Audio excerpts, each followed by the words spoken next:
కొంతమంది వ్యక్తులు ఉంటారు, నిద్ర లేచినప్పటి నుంచి ఒక మాట చెప్తుంటారు అనమాట, ధర్మరక్షణ, దుష్ట శిక్షణ అని.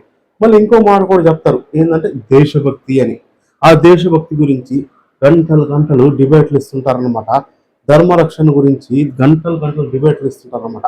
సరే, ధర్మరక్షణ ధర్మరక్షణ అంటే ఏదో అనుకుంటాం కదా. ఆ ధర్మరక్షణ పేరుతో వీళ్ళు చేస్తుంది ఏం తెలుసా?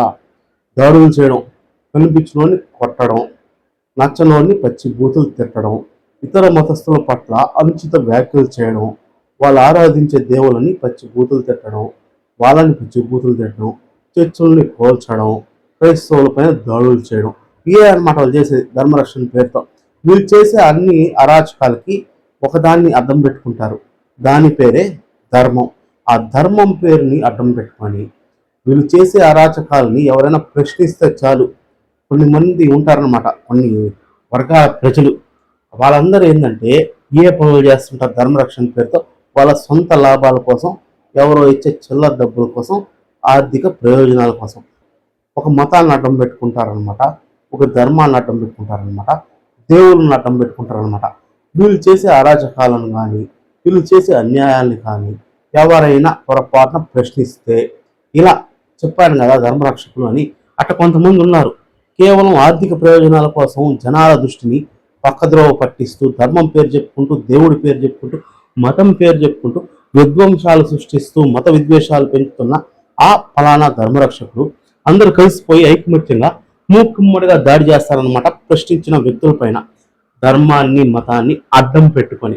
ఏమనంటే వీళ్ళు చేసే దాడి ఎలా ఉంటుందంటే, వీళ్ళ వ్యక్తిగత విషయాల కోసం అని ఎవరైనా వీళ్ళని ఖండిస్తే, ఎవరైనా వీళ్ళని ప్రశ్నిస్తే మతాన్ని మధ్యలోకి లాక్కొస్తారు, ధర్మాన్ని మళ్ళీ మధ్యలోకి లాక్కొస్తారు, దేవుళ్ళని మళ్ళీ మధ్యలోకి లాక్కొస్తారు.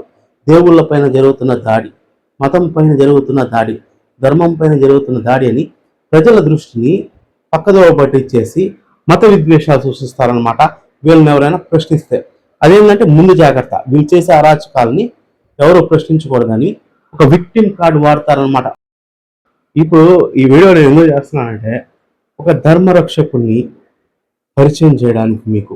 ఆయన నిద్రలేసినప్పటి నుంచి చేసే కార్యాచరణ ఎలా ఉంటుందంటే, నిద్రలేసినప్పటి నుంచి ధర్మరక్షణ పేరు చెప్పుకుంటాడు, దేవుళ్ళ పేరు చెప్పుకుంటాడు, మతం పేరు చెప్పుకుంటాడు. చెప్పుకొని కనిపించిన వ్యక్తిని, అతనికి నచ్చని వ్యక్తిని, ఇతర మతస్థుల్ని పడతాడనమాట, తిడతాడనమాట, దాడులు చేస్తాడనమాట, దారుణాలకు పాల్పడతాడనమాట. ఏంటంటే ఆయనకి అదే ఆర్థిక ప్రయోజనాలు, ఆర్థిక వృద్ధి ఆ మత విద్వేషం నుంచే పుడుతుందన్నమాట. అది ఏదో ఒక సంస్థ లేకపోతే ఒక పార్టీయో ఆయనకి ఫండింగ్ ఇస్తుంది ఈ మత విద్వేషాలు రెచ్చగొట్టమని. మరి ఆయన డబ్బు కోసమో, మరి ఆయన వ్యక్తిగత అభిలాషో తెలియదు, కానీ మత విద్వేషాలు అయితే నిద్రలేసినప్పుడు రెచ్చగొడతాడు. మళ్ళీ పేరుకి ధర్మరక్షకుడు అని చెప్పుకుంటాడు, దేశభక్తులు అని చెప్పుకుంటాడు. అటువంటి గొప్ప వ్యక్తిని మీకు ఇప్పుడు పరిచయం చేయబోతున్నాను.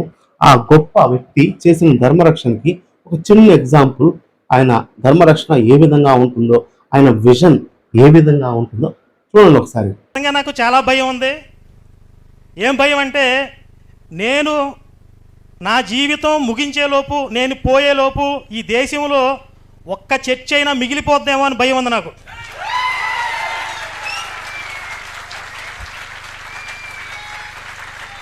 ఒక్క పాస్టర్ గాడైనా, ఒక్క జాంబీ వైరస్ అన్న మిగిలిపోతారేమో అని భయపడుతూ ఉంటాను ప్రతి క్షణం. సంపూర్ణంగా నా భారతదేశం నుండి ఈ మాఫియాని తరిమి కొట్టడమే నా జీవిత ఆశయంగా బ్రతుకుతున్నాను. ఇందుట్లో ఎలాంటి భయానికి బెరుకునికి తావు లేదు. బాగుందయ్యా, ఎన్ని చర్చలు కూలుస్తావయ్యా కరుణాకర్ సుగుణ? చెప్పు. నువ్వు నీ జీవిత ఆశయాన్ని చెప్పావు. ఆయన పోయేటప్పటికి ఈ దేశంలో ఒక చర్చ్ కూడా మిగలకూడదంట, ఒక పాస్టర్ జాంబీ కూడా మిగలకూడదంట. మరి దానికి కార్యాచరణకి ఎన్ని చర్చలు కూల్చాలని నువ్వు నియమించుకున్నావు? ఎంతమంది పాస్టర్లని లేపేయాలని నువ్వు భావిస్తున్నావు? ఆ విషయం కూడా చెప్పాయా, బాగుంటుంది. ఆలోచిస్తే ఇంత విద్వేషమా, ఇంత పైశాచికత్వమా, ఇంత పైశాచికత్వంతో నువ్వు ఈ దేశంలో ఒక చర్చ్ ఉండనివ్వను, ఒక పాస్టర్ని ఉండనివ్వను అని చెప్తుంటే, అక్కడ ఆ పైశాచిక నా కొడుకుల జనాల్లో వేలలో వేస్తున్నారు, చప్పట్లు కొడతారు. మరి మన దేశంలో ఏందయ్యా ఇంత పైశాచికత్వం పెరిగిపోతుంది? మరి ఇంత మూర్ఖత్వమా? ఏం చేస్తావు నువ్వు చర్చలని? ఎన్ని చర్చిలు కూలుస్తావు చెప్పు? నువ్వు కూల్చే ఒక్కో చర్చికి 10 చర్చిలు మళ్ళీ పడతాయి. ఏం పోదాడా? క్రైస్తవ్యం అనేది భారతదేశంలో నువ్వు పుట్టక ముందు నుంచి ఉంది, నువ్వు పోయిన తర్వాత కూడా ఉంటది. మధ్యలో వచ్చి నువ్వేం చేయలేవు. ఎందుకంటే నీ తాతలు ముత్తాతలే క్రైస్తవ్యాన్ని ఈ దేశం నుంచి తరిమేయలేకపోయారు. ఎందుకంటే ఈ దేశంలో బ్రతుకుతున్న క్రైస్తవులు భారతీయులు. వాళ్ళు భారతీయులుగానే పుట్టారు, భారతీయులుగానే పోతారు, భారతదేశంలోనే పోతారు. వాళ్ళకు నచ్చిన మతాన్ని వాళ్ళు ఎంచుకుంటారు, వాళ్ళకు నచ్చిన దేవుణ్ణి వాళ్ళు ఆరాధిస్తారనమాట. ఎందుకంటే అది రాజ్యాంగమే ఇచ్చింది హక్కు. మహానుభావుడు డాక్టర్ బిఆర్ అంబేద్కర్ ఆ రోజు మీలాంటి పైశాచిక వ్యక్తులు వస్తారు సమాజంలో కానీ ముందు చూపుతోనే మత స్వేచ్ఛని ఈ దేశంలో కలిగించాడు అనమాట. అందనమాట విషయం. ఈ దేశంలో క్రైస్తవులు నువ్వు ఉన్నప్పుడు ఉంటారు, నువ్వు పోయినాక కూడా ఉంటారు, నీకు ముందు కూడా ఉన్నారు. సో నువ్వు క్రైస్తవులు నీ దేశంలోంచి వెళ్ళగొట్టలేవు, చర్చులు నీ దేశంలోంచి తీసేయలేవు, పాస్టర్లు నీ దేశంలోంచి లేకుండా చెయ్యలేవు. ఏంటంటే నీ జీవిత ఆశయం అని చెప్పావు కదా, నాకు బాధ వేస్తుంది. నీ జీవిత ఆశయం అయితే నెరవేరదు సార్, ఖచ్చితంగా నెరవేరదు. ఇంకో ఆశయం ఏమన్నా ఉంటే పెట్టుకో మరి. కొట్టటమే నా జీవిత ఆశయంగా బ్రతుకుతున్నాను. ఇందుట్లో ఎలాంటి భయానికి బెరుకునికి జీవిత ఆశయంగా ఏం పెట్టుకోవాలంటే కన్నాకర్షణ, దేన్నైనా కూల్చడం సులభం అనమాట. నువ్వు చర్చలు కూలుస్తా అంటున్నావు, కూల్చడం సులభమే, కానీ కట్టడం నిర్మించడం చాలా కష్టం అన్నమాట. ఆ కూల్చే పనులు కాకుండా నిర్మించే పనులు నీ జీవిత ఆశయంగా పెట్టుకో. నేను చెప్తున్నాను, చిన్నవాడినైనా ఒక హితబోధ. నీ జీవిత ఆశయంగా కనీసం ఎంతోమంది పేద హిందువులు ఉన్నారు, వాళ్ళ బిడ్డలను చదివించుకోలేకుండా పనులకు పంపిస్తున్నారు పాపం. వాళ్ళల్లో ఒక అవేర్నెస్ తీసుకురా వీలైతే. మన గవర్నమెంట్ స్కూల్స్లో చాలా బాగా జరుగుతున్నాయి ఇప్పుడు, అన్ని పథకాలు వస్తున్నాయి. గవర్నమెంట్ స్కూల్స్లో బాగానే ఉంది వసతులు. నువ్వేం సొంతంగా స్కూల్స్ కట్టి వాళ్ళని ఉద్ధరించవల్ల చదివించవల్ల. కనీసం పేద హిందువుల్లో అవేర్నెస్ తీసుకురా, చదువుకున్న గొప్పదనాన్ని వాళ్ళలో తెలుపు. ఖచ్చితంగా పిల్లకాయని చదివించేటట్టు మోటివేట్ చేయాలి.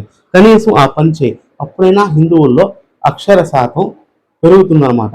అది మటుకు చేయరు. ఎందుకంటే అందరూ చదువుకుంటే మీరు చెప్పే బోధనలు ఎవరో వినరు అనమాట.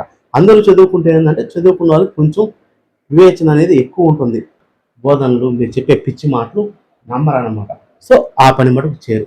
సరే పోనీ హాస్పిటల్, ఒక్క గవర్నమెంట్ హాస్పిటల్ అయినా సక్రమంగా పనిచేస్తుందా? పేదవాళ్ళ కోసం నిర్మించిన గవర్నమెంట్ హాస్పిటల్లో పేదవాళ్ళకి సక్రమంగా వైద్యం అందిస్తుందా?